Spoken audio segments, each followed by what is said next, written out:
In my last video, we looked at how to multiply complex numbers in trig form as opposed to standard form. And in this video, what we're going to do is we're actually just going to compare the methods and talk about the benefits and the disadvantages of using each. So it says, let's compare a product of two complex numbers done in standard form and in trig form. And what we're going to do is we're going to multiply these both in standard and in trig form and kind of discuss the nuances of each. But our two complex numbers, and these are both given in standard form notation, are 1 plus I root 3 and negative root 3 plus I. So you can see that we have two numbers here, each one having some real part and some imaginary part. Okay, so we say real, imaginary part right here. This would be the real part of this one. This would be the imaginary part of this one. So what we're going to do first is we're going to find the product in standard form. And then what we're going to do is write our answer also in standard form and sketch a graph of our result. So starting right off, let's go ahead and multiply these two complex numbers. We're going to do so in standard form. So we have 1 plus I times the square root of 3 is our first number here. We have negative square root of 3 plus 1I. So if we were to carry this out in standard form, then what we need to do is multiply by foiling this. So we would get this. We would say I end up with negative square root of 3. 1 times I, which is right here, would be I. We get I times the square root of 3 times negative square root of 3. So let's start with this. A negative times a positive is a negative. The square root of 3 times the square root of 3 is just 3, and we also have an I in here. So we say I.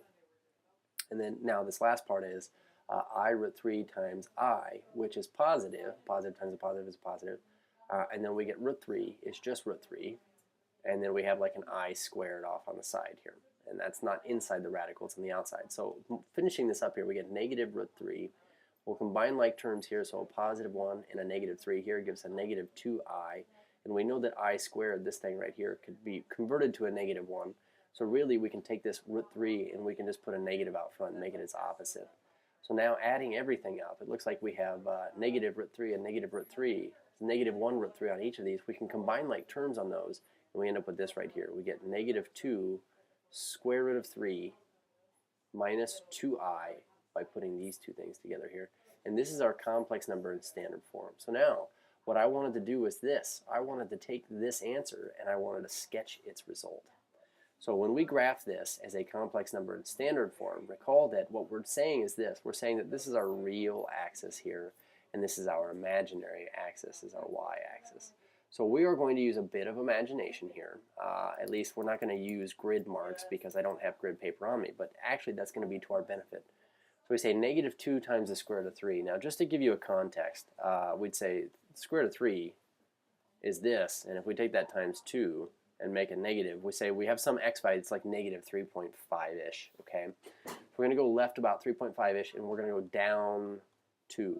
So what I'm saying is, 1, 2, 3, 4, we say about right here, and then down 2. Our complex number lies about right here, okay? So this is our complex number in standard form. What I want to do for part B, though, is this. We want to rewrite the original complex numbers in RCIS theta form, okay? So this is going to involve a little bit of side work on its own, but let's go ahead and leave what we've done so far up here. So our first job here is to take these original two numbers and convert them into trig form. So let's go ahead and start with this. Z1 is equal to 1 plus I root 3. So if we wanted to find this number in trig form, we're going to need to know two things. First of all, where does this number, how far away from the origin does it lie, and what's its argument? Okay, so we need r and we need theta essentially. So we'll start by graphing this. We say we would go 1 to the right, and we would go square root of 3 up, which is a little bit beyond 1. So we'd say here's our complex number, in standard form, this thing right here. What we want to do are two things. We want to find an r value for this, and we want to find an argument value, so some theta. Okay. So the two things we're going to do here are these. I'm going to label this first of all, 1 comma square root of 3. We are going to find r by taking the square root of x squared plus y squared. And in this case, we get x is 1 and y is the square root of 3. So we get really the square root of 1 plus 3, which is the square root of 4, which is 2. So our very first number here, this z1 written in trig form, let's go ahead and I suppose we could write out here. Z1 has a modulus of 2. Now the only other thing we need to find here is its argument. So to find its argument, the thing we want to point out here is this. Recall that the tangent of theta is y over x. And the only reason I bring this up is because we already know y and we already know x. So we could say that theta hat, at least its reference angle, would be the tangent inverse of y over x. In this case, we have a y value of root 3 and we have an x value of 1. So for instance, if we were to go, say now, take the square root of 3, so 3 square root divided by 1, and take the tangent inverse of this, we get a 60-degree angle. And I'm actually going to say this is a 60-degree reference angle. But when we go look at this picture now that we drew over here, we can see that clearly this was in the first quadrant. So this theta really is 60 degrees. So this first number in trig form is this. We say it is 2 units away from the origin in a 60-degree direction. So now let's go ahead and find our second of our complex numbers here. I'm kind of running out of room. So we say z2. And what we'll do instead is this. I'll sketch z2 over here. z2 is negative root 3 plus I. Negative root 3 plus I. So this we would go square root of 3 to the left and up 1. So that'd be about right here, you know. And we say here's our vector. And what I want to do is write this in trig form. So I need to know two things. I need to know its argument and I need to know its r value. So again, we're going to start with the r value. We say r is equal to this. We say x squared plus y squared. You'll notice that our x value in this case is negative root 3. I'm going to rewrite that, negative root 3. And then our y value is 1. But we get r equals the square root of root 3 squared, regardless of whether it's positive or negative, is 3. And then 1 squared is 1. So we get r equals the square root of 4. And so we really get 2. So now we say z2 is 2 times the cosine I sine of what angle? So now again, what we need to do here is this. We need to do tangent inverse. And I'll write this up here. We say theta hat is tangent inverse of y over x. And in this case, our y value is 1 and our x value is negative root 3. So if we were going to do this here, we would say, okay, so, you know, I suppose we need to do this in order. We would say square root of 3, I have to do it a little bit out of order, negative. So that's this bottom part right here. I'm going to do 1 divided by this right here, okay? So I'm going to store this in my memory here, memory plus. We say 1 divided by memory recall is this. So now this is what's in the inside of this. We need to do tangent inverse of that answer. So tangent inverse, it looks like we get approximately a 30-degree angle here.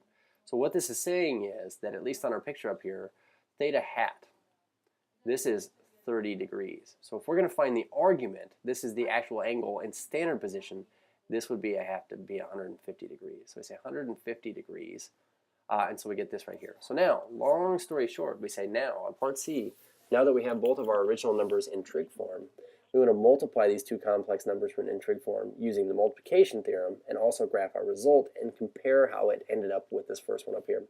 So we say if I wanted to find z1 times z2, then really all I need to do is multiply the modulus values. So we get 2 times 2 is 4.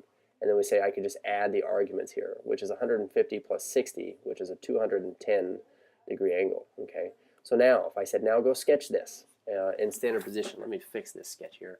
Say go sketch this in standard position. What this is doing is it's communicating two things. It says first of all you're going in a 210-degree direction, which is this thing right here. So it says you are going in this direction. This is your argument.